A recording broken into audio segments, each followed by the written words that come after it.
হরে কৃষ্ণ ভক্তবৃন্দ, মায়াপুরের খুব কাছে শান্তিপুর মন্দির। তো আমরা দর্শন করার জন্য এসেছি। দেখতে পাচ্ছেন অদ্বৈত ঠাকুর এবং মহাপুর, এখানে অনেক সুন্দর সুন্দর লীলা আছে। তো এটা মায়াপুরের খুব কাছে, সেই জন্য আমরা সপরিবারে মন্দির দর্শন করার জন্য এসেছি। এখানে মহাপুর অপরূপ বিগ্রহ, এটা মেন বিগ্রহ, আপনারা দর্শন করুন। তো এখানে মহাপুর অনেক সুন্দর সুন্দর লীলা আছে। একটা লীলা শুনুন। মহাপুর যখন সন্ন্যাস নিয়ে পুরীতে যায়, পুরীতে ছিল, সেখান থেকে যখন নদিয়াতে আসে, শিবাস ঠাকুরের ঘরে ছিল।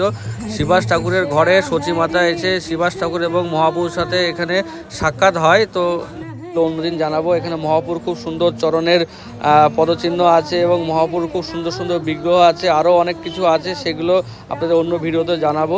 তো আপনারা দর্শন করুন মহাপুর অপরূপ বিগ্রহ। তো এখানে খুব সুন্দর অনুষ্ঠান হয় ইস্কন থেকে। দোলযাত্রা যখন হয় তখন এখানে অনেক বড় করে প্রোগ্রাম করা হয়, সবাইকে হাজার হাজার ভক্তদের বিনামূল্যে খিচুড়ি প্রসাদ দেওয়া হয় এবং অনেক সুন্দর সুন্দর প্রোগ্রাম করা হয়। মন্দিরটাও দেখুন খুব সুন্দর করে সংস্কার করা হয়েছে, খুব সুন্দর করে ডেকোরেশন করা হয়েছে। তো আপনারা এই মন্দির দর্শন করতে আসতে পারেন। এখানে মহাপুর খুব সুন্দর বিগ্রহ আছে, আপনারা দর্শন করুন, কত সুন্দর লাগছে মহাপ্রভু এবং অদ্বৈত ঠাকুরের অনেক সুন্দর সুন্দর স্টোরি আছে।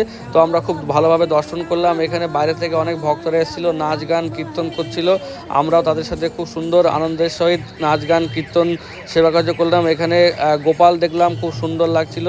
তো খুব সুন্দর বড় গোপাল, ছোট গোপাল, সব রকম গোপাল ছিল, সেগুলো আমরা দর্শন করলাম এবং এখানে ওদের সাথে আমরা খুব সুন্দর করে নৃত্য করলাম। আমরা অদ্বৈত ঠাকুরের আশীর্বাদ প্রার্থনা করলাম, মহাপুর আশীর্বাদ প্রার্থনা করলাম। আপনারা এই মন্দির দর্শন করতে আসতে পারেন শান্তিপুরে।